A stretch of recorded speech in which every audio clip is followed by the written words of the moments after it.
How are you? John Fulkerson? Good, how are you? Good. What does John Fulkerson need to do to increase his minutes? I think consistency. I think one, he knows that we need him to bring the energy, and he will. John, again, I just think he's still getting back from his COVID over Christmas, but you know what we need out of this time of year is all going to be based on production. To be quite frank, you know, and the guys that are getting it done at that point in time will be the guys that play. And a quick follow-up, do you think he's better suited now at this point, helping come off the bench and provide an impact? I don't know. I think that, you know, he is working hard to play the role, whatever role he has to be in. John's always been a terrific teammate and would do whatever. You know, Urosh has gone in and has given us a lot of.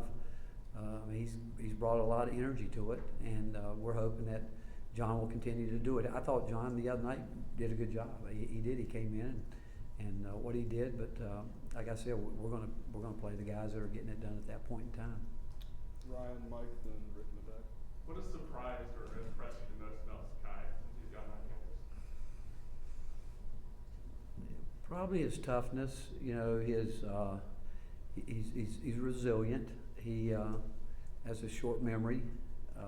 You know, he's very competitive. So I don't know if I could put it down to one thing, but I think if you took all that, and the best way to do it is just, and I've said it before, it's in his DNA. I mean, you know, he's extremely competitive. He's not going to back away from a challenge, and he's a really good teammate. You know, he's aggressive on both ends, and that's, you know, I think he's a guy that probably his whole life is everywhere he's gone, he's had to, you know, buck up and say, hey, I'm going to play. I'm here. I'm going to get in the game, whether it's back in the parks that he goes play in New York. I mean, he's probably not the first guy that you walk up, you'd pick on your team, but I think after you see him one time, he'd probably be the first guy. But I think he's just always been a fighter, and that's how he kind of plays the game. Rick, Josiah, his three-point shooting percentage has kind of gone up in the last 4 games or so. Is he doing anything differently, or is this just a matter of he kind of shot himself out of a little bit of a downswing? No, I think he's a little more selective. I think he's getting more to where he's shooting the shots. I mean, you know, and again, as a team, we're better when we play from inside out, and because those are the way we practice. And so I do think that when Joe's got his rhythm, and we've seen him shoot the ball extremely well, and so I've said before, as long as he'll take the shots that he practices with the same speed and tempo, he'll be fine shooting the ball. Rick, since the Kentucky game, the guys have really put in a couple great defensive efforts, you know, against Vandy and LSU. Talk about that being the key maybe for this team moving forward.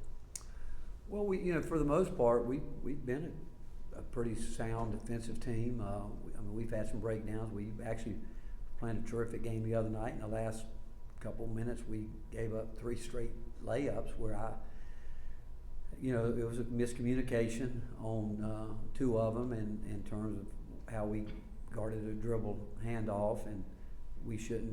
And that was an easy switch that we had talked about. I can't tell you why we broke down at that point in time. And then we got back up one time where we got in the gap and stared at the ball as opposed to staying alert. But overall, I think our defense has been good, and we can certainly get better. Really excited the other night that we took the challenge to pick up some charges. We did that. We need to do that. But you look around the country, you look around our league. I mean, there's a lot of teams playing really good defense, and if you don't play it, I don't think you're going to give yourself much of a chance to win. And if you do play it consistently on nights, again, when you struggle to score, and there's a lot of teams that struggle to score, you look around the country, as I watch some games now, every team has gone through some times where they just have a hard time putting the ball in the basket. So if you don't excel on the defensive end, it makes for long nights. Jimmy, then Ben. Does Uros's presence in the lineup just make you a more physical team?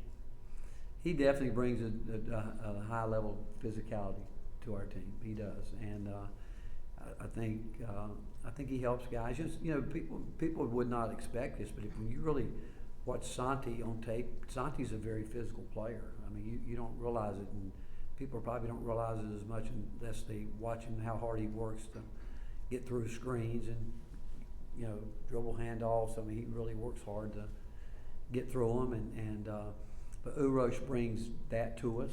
He does, and we need more of that really from Olivier and Brandon. We need, because those guys have the bodies to do it, and I'm hoping that will be something they can learn from Urosh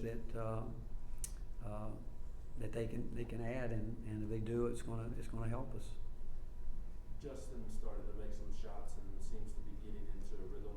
Do you see him getting into that rhythm and then kind of taking that next step the last couple of weeks? Well, I think what Justin's done the last couple of games, and it's something that I think it helps you shoot the ball better, is he's done a much better job on the defensive end. I mean, you can tell he's been much more locked in on that end of the court, really trying to, you know, stick with our game plan, what we're doing. And I say this all the time, if you just play the game and let the offense come to you, if you're a good shooter, you're going to be a good shooter. If you're a good driver, you're going to be a good driver. If you're a good offensive rebounder, you're going to be a good offensive rebounder. It's when guys start concentrating or getting anxious on the offensive end where I think that really affects everything else. So if you'll just go into the game, I think I tell them all the time, I think one of the hardest things to do is say, I've got to make shots. You know, you need to make shots, but you're not going to make them all. And really in college, very few guys make over half of them when they shoot it, especially perimeter players. And so with that said, you know, get lost in the game, play the game, play it on both ends, and impact the game when you're not making shots. And if you get that mindset, the guys that we recruit, they'll be fine at all the other things. I think if they buy into that. Back to Ryan, Mike. Talked about the challenge of finding a consistent rotation with this many players. Do you feel like you found any consistency with it in the last week, and how important is it to find that? Well, it's important, and again, separation is what gives you a chance to get some kind of rotation. You know, if you can get guys where you know from night to night what they're going to produce and the reliability of what they're going to be able to do on both ends of the court, yeah, it helps you a lot, and I think it helps. I think it helps them. But the last couple games, I do think we've been able to get a little bit more of a rotation in our mind in terms of what we're trying to do. But every game, I mean, some different games can change it. You know, dictated by foul trouble and things like that. But you know, the last two games we've played, started out with, you know, Urosh and Olivier together, and then we've gone with John and Brandon together, you know, some youth and experience, and Brandon obviously being a bigger body and can bang against certain guys better than John possibly inside, but then foul trouble can change that around, and then we obviously feel on the front line that when we need to get Josiah at the 4, you know, we get better in some areas there offensively, and the way he's rebounding the ball. When he's rebounding the ball the way he's capable of, that's when we become quicker, faster on our transition game, because he can come out of there with it quicker, but again, it's consistency in terms of what we know we're going to get, and it does help you, and I think it helps the players to know about what time of the game they're going to go into it. Mike and Jimmy. Talked the other night about needing Kennedy to get in the lane in the paint and kind of kick it around from there and make plays. Is that something you feel like he's done consistently, or something you're still trying to get him to do on a regular basis? He's done it, consistently. When he's done it consistently, he's been very effective with it. But it's not just, it's different angles you're trying to get him to come in from. You can, if a team knows he's going to bring it from the middle part of the floor all the time, if you break the court down into thirds, they know he's attacking from here. They can sit on it, But that's why we try to get him to move more. I think a big thing that I think we're helping him with is introduce him to the fact that you've got to learn to move without the ball, and by getting to the sides, it gives him a chance now to come in from a different angle. And a really nice play the other night. Santi came off the baseline, took one dribble to the middle. Kennedy was up top, and he made a great cut down. He showed his explosiveness without moving without the ball.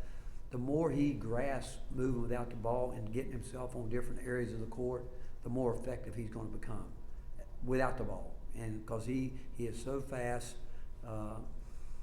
you know, when he gets running and if he can catch it on the run and somebody give him a pass, he's gonna do a nice job getting it where he needs to get it. But that's the fun part about coaching guys, that when they come in, you know, you hope to expand their game. And again, once he grasps that part of it consistently and he starts getting lost, Santi does a good job of that, you know, moving, giving it up, moving, and it's just gonna add to his game. And I would say the same thing about Zakai. Zakai needs to pass it some and get moving and get away. Like he got lost the other night for that. That was a big three he hit, but he got lost. You know, he passed, moved. The more movement we get, the better we're going to be. And I would say that for any team. I just think you get movement, you get ball movement and player movement. It's hard to guard. All right, last two, Jimmy and Ben. Rick, in terms of Chandler, he's been struggling at the foul line, in particular in conference games. Have you been able to pinpoint why? He falls back and he's got to get up there and stay on the line and shoot the ball. He's a good shooter, but you know what? It's concentration to where he's gonna, you know, he stays after practice every day and he'll make 94, 95 out of 100. But he gets in the game and he doesn't. It's concentration, and you know, people think that's an easy shot. It's not as easy as everybody thinks. I mean, you know, you're running up and down the floor. You're playing hard. You're playing defense, and you're cutting off screens, and then all at once the game just comes to a total stop, and you got to be able to really get your concentration and get your breathing right, and you know, get into, you know, where you're really concentrating as opposed to just throwing it up there. And but all his shots this year, if you look at it on the free throw line, he's backing up, and before the ball's even halfway to the rim, he's already dropped his arms down to his side and falling and walking backwards, and he's just got to go toward the rim and follow through and do what he's. I mean, he can make shots. I mean, he's a shooter. It's concentration. Rick, what have you seen from Florida, and what will you all need to do well on Wednesday? Well, Florida, you know, Mike White, what can you say? I mean, again, he's lost a valuable player and won a big game at home against Mississippi State. Probably, you know, a key guy went down. Then had another good win Saturday. They got a tough week. I mean, they're at Mississippi tonight. They're here. Mike's back to doing the things that I always remember his teams doing. Changing defenses a lot like what we faced here Saturday. You know, 2-2-1, can fall back, can run and double at any time. Can throw a 1-3-1 at you. Can mix up some zones in there with his man, and he's doing that. They looks like, and you'd expect that the last two games they've shot a few more threes since they don't have the post guy they normally throw it into, and obviously playing through their guards even more.